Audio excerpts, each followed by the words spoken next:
Magandang umaga, narito na ang PTV Balita ngayon.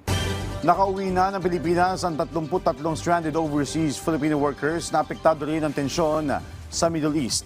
Sakay ng Emirates Flight EK336, dumating ang OFWs mula Dubai sa NAIA Terminal 3 sa Pasay City ngayong Biyernes ng umaga, March 6. Sinalubong sila sa paliparan ng mga opisyal ng pamahalaan sa pangunguna ni Department of Migrant Workers Secretary Hans Leo Kakdak. Nakatanggap din sila ng tulong at suporta mula sa iba't ibang ahensya ng pamahalaan. Niyanig ng magnitude 4.5 na lindol ang silangan ng Cortes, Surigao del Sur kaninang alas 7:25 ng umaga. Ayon sa PHIVOLCS, tectonic ang origin ng lindol na may lalim na 10 kilometro. Wala naman nasaktan sa lindol, wala ding inaasahang aftershock mula sa lindol. Pinag-iingat ng Malacanang ang mga tanggapan ng pamahalaan bunsod na nadiskubre ng National Security Council o NSC na umunoy espionage operations. Hinimok ni PCO Undersecretary at Paros Press Officer Claire Castro ang mga sangay ng gobyerno na mahigpit na bantayan ng mga mahalagang impormasyon upang masiguro na hindi makompromiso ang mga ito. Tiniyak din ng palasyo na kumikilos na ang mga security agency laban sa mga individual na natukoy sa ilalim ng Insider Threat Program na naglalayong protektahan ang mga sensitibong impormasyon ng pamahalaan.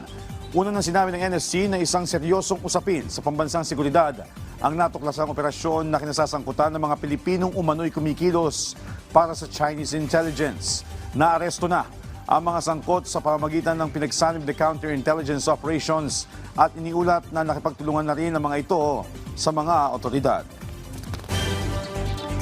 Libre na ang birth certificate at marriage certificate na kukunin ng mga babae sa Philippine Statistics Authority ngayong Marso bilang bahagi ng pagdiriwang ng Women's Month. Paglilinaw ng PSA, ang birth certificate at marriage certificate ay libre lang sa ilang civil registry system sa Metro Manila tuwing Lunes ngayong Marso. Sa mga kababaihang nais na maka-avail ng libreng certificates, kailangan lang nilang magdala ng valid ID. Magsasagawa rin ng PSA ng civil registration at national ID caravan sa March 27 sa Barangay Caybanban, San Jose del Monte, Bulacan. Kasama sa caravan ang libreng ID registration, validation at consultation. At yan ang mga balita sa oras ito. Para sa iba pang updates, follow at ilike kami sa aming social media platforms sa @PTVPH. Ako po si Joshua Garcia para sa Pambansang TV sa Bagong Pilipinas.